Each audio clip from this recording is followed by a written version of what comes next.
Hello সবাইকে, good morning. তিথিস ওয়ার্ল্ডে তোমাদের সবাইকে স্বাগত।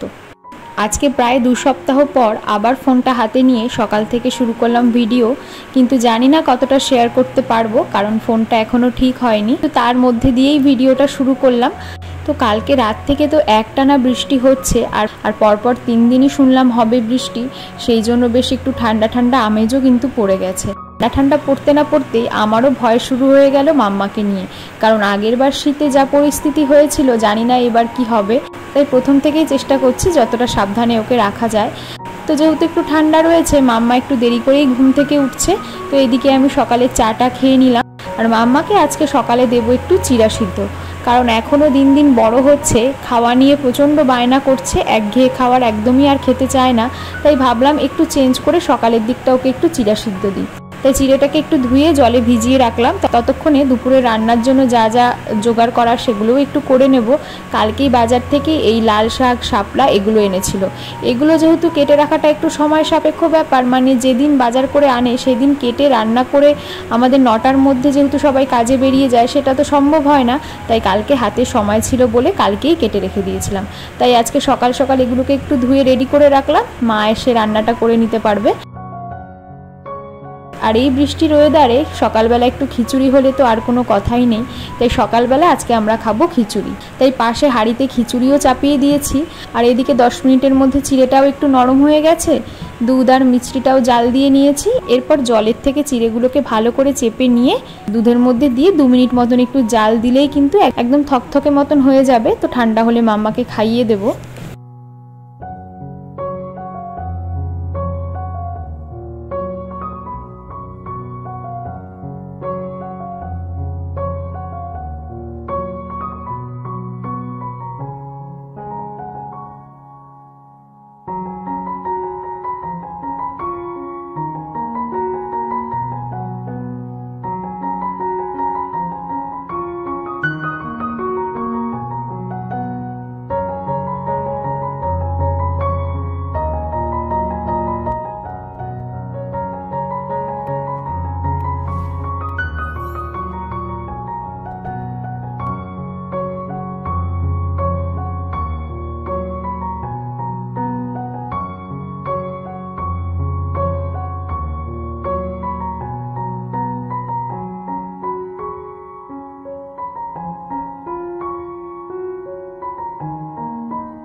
এই যে সকালের খিচুড়ি সবাই একসাথে নিয়ে বসলাম, তার সাথে করেছিল পাঁপড় ভাজা। আর আজকে বৃষ্টির জন্য আর বাজারে যায়নি, কিন্তু ফ্রিজে মাংস ছিল, তাই মাংসের ঝোল করেছিল। তার সাথে লাল শাক, শাপলা আর কুমড়ো ভাজা করেছিল। আর মাম্মার জন্য আলাদা করে মাংসের ঝোল করেছিল। তো মার এদিকে রান্না হয়ে গেছে। তো কদিন ধরেই ভাবছিলাম রান্নাঘরটা আবার গোছাবো, কিন্তু এই বৃষ্টির জন্য আর সেই কাজে হাতে লাগালাম না। ভাবলাম কৌটোগুলোই বরং একটু ধুয়ে রাখি। সেই জন্য একটু গরম জল করে নিয়েছি, তার মধ্যে একটু ডিটারজেন্ট পাউডার দিয়ে একটা গেঞ্জি কাপড়ের রুমাল দিয়ে কৌটোগুলোকে ভালো করে মুছে নেব। তাহলে পরে এই কদিনের যে তেল চিটেটা পড়েছিল সেটা কিন্তু সুন্দরভাবে উঠেও যাবে। সপ্তাহে একবার বা 10-12 দিনে একবার যদি একটু উষ্ণ গরম জলে এরকম ডিটারজেন্ট কিংবা একটু ভিম লিকুইড, যেটা তোমাদের সুবিধা হয় সেরকম দিয়ে যদি ভালো করে কৌটোগুলোর গা ঢাকনাগুলোকে একটু মুছে নাও, তাহলে দেখবে বেশি তেল চিটেটা কিন্তু আর কৌটোর গায়ে পড়বে না। তো রান্নার শেষে আজকে যতটুকু সময় পেয়েছি কিছুটা মুছে রাখলাম। তো এই ধরনের যে গেঞ্জি কাপড়ের রুমালগুলো, সেগুলো মুখ মোছার কাজের থেকেও বেশি এই রান্নাঘর মোছা বা গ্যাস মোছা বা রান্নাঘরের যে স্ল্যাবগুলো হয় সেগুলো মুছতে ভীষণ হেল্প করে। আর জানো তো হাসির বিষয় কোনটা, এই যে রুমালটা দিয়ে আমি এগুলো মুছছি, এটা কিন্তু আমার বিয়ের রুমাল। মানে বিয়ের খাওয়া দাওয়ার জায়গায় অনেক জায়গাতে মেনু কার্ডের সাথে অনেক কিছু দেয় না, সেরকম আমার বিয়ের সময় আমাদের বাড়ি থেকে মেনু কার্ডের সঙ্গে এরকম একটা করে রুমাল দিয়েছিল, মানে বিভিন্ন কালারের। তো সেই বিয়ের রুমালগুলো 3-4টে মতন এখনও আমার কাছে রয়েছে। তার মধ্যে থেকে এই একটা আমি একটু ঘর ঠর মোছার জন্য বা আয়না মোছার জন্য ব্যবহার করে দেখলাম যে এগুলো মুখ মোছার থেকেও বেশি হেল্প করছে এই ধরনের ক্লিনিংয়ের কাজে। তো আমি এই জন্য রান্নাঘরেও একটাকে বাড়িয়ে নিয়েছি, যে মাঝে মাঝে গ্যাসগুলো আর কৌটোগুলোকে এইভাবে মোছার জন্য। তাই এই কারণেই তোমাদেরকে বললাম যে বিয়ের সময় যে জিনিসগুলোকে এত বেশি স্পেশাল মনে হতো, কখনো ভাবিনি যে 5 বছর পরে গিয়ে এগুলো রান্নাঘরের কৌটো আর গ্যাস পরিষ্কার করতে লাগবে।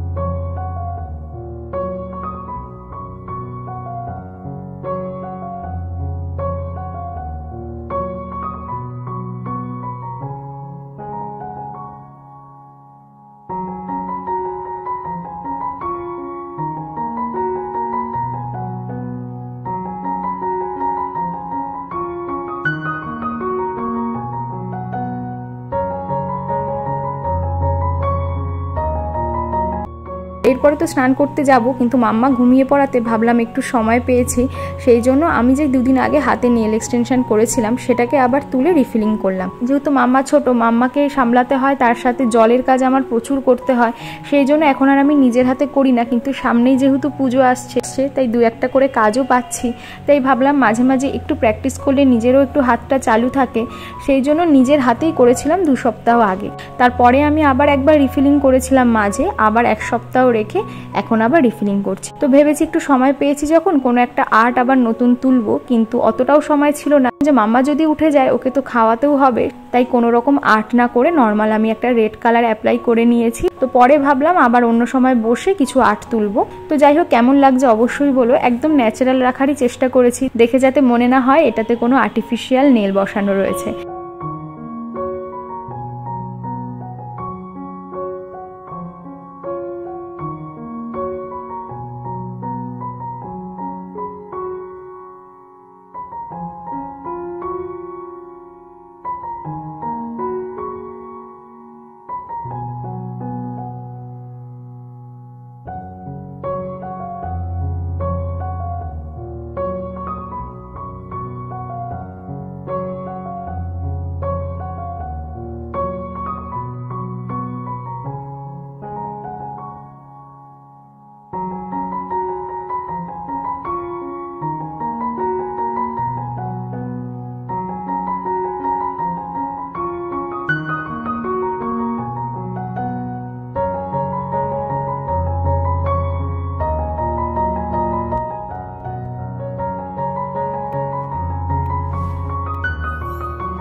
সেই তো 2 দিন ধরে এক নাগাড়ে নিম্নচাপ হয়েই চলেছে। এতটাই ঠান্ডা লাগছিল যে মনে হচ্ছিল এবার শীতের জামা কাপড় মনে হয় বের করেই ফেলতে হবে। তো এই ঠান্ডা ঠান্ডা ওয়েদারে আর বৃষ্টির দিনে এরকম একটু বেশ জমিয়ে চা না করলে কি আর ভালো লাগে। তাই সন্ধ্যাবেলা সবার জন্য একটু দুধ চাই করলাম। আর আজকে বৃষ্টির জন্য বাজারে না গেলে কি হবে, সারাদিনই মোটামুটি বৃষ্টির দিনের স্পেশাল রান্নাবান্নাই হচ্ছে। দুপুরে তো আমাদের চিকেন হয়েছিল, যেটা ফ্রিজে ছিল, আর চিকেনটা আবার রাতের জন্য অনেকটা বেঁচে গেছে।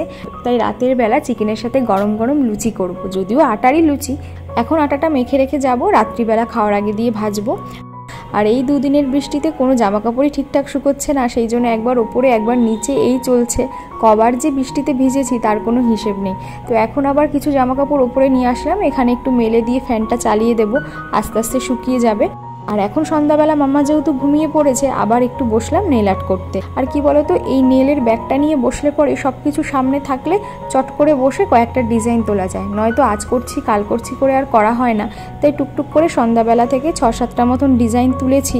তো তোমাদেরকে দেখাচ্ছি, এখানে একটা অ্যানিমেল প্রিন্ট আমি করছিলাম। এই ডিজাইনগুলো কিছু কিছু আমি ফোনেও দেখেছি, আবার কিছুটা নিজের মন মতনও করেছি। আসলে সবটাই নির্ভর করে প্র্যাকটিসের ওপর। অনেক বেশি প্র্যাকটিস করতে করতে হাতের কাজটা কিন্তু নিখুঁত হয়। যেহেতু খুব অল্প জায়গার মধ্যে এই রকমের আর্ট করতে হয়, তো অনেক বেশি প্র্যাকটিস করতে হয়। তো সেই প্র্যাকটিস করাও আমার হয় না সময়ের অভাবে।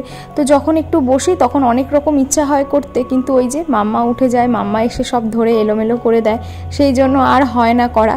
তো আজকে অনেকটা সময় পাওয়াতে এগুলো করলাম। কেমন হয়েছে তোমরা অবশ্যই কিন্তু জানিও।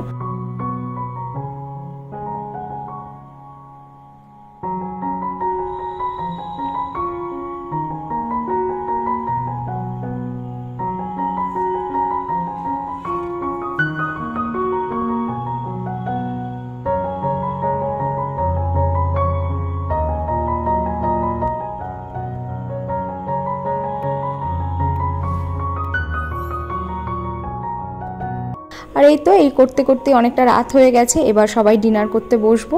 তো ওই জন্য দিদা একটু আমাকে হেল্প করছিল, পাশে বসেই লুচিগুলো বেলে দিচ্ছিল আর আমি এখানে ভাজলাম। তো এই আর কি, সারাটা দিন বৃষ্টির মধ্যে বাড়িতে এইভাবেই কাটলো। তোমাদের সাথে সবটা শেয়ার করার চেষ্টা করেছি। কেমন লাগলো অবশ্যই কিন্তু জানিও। ভালো লাগলে একটা লাইক করো, আর আমার চ্যানেলের ভিডিওগুলো যদি তোমাদের ভালো লেগে থাকে আমার চ্যানেলটাকেও সাবস্ক্রাইব করো। তাহলে চলো আজকের মতন টাটা, আবার পরের ভিডিওতে দেখা হবে। সবাই ভালো থেকো, সুস্থ থেকো।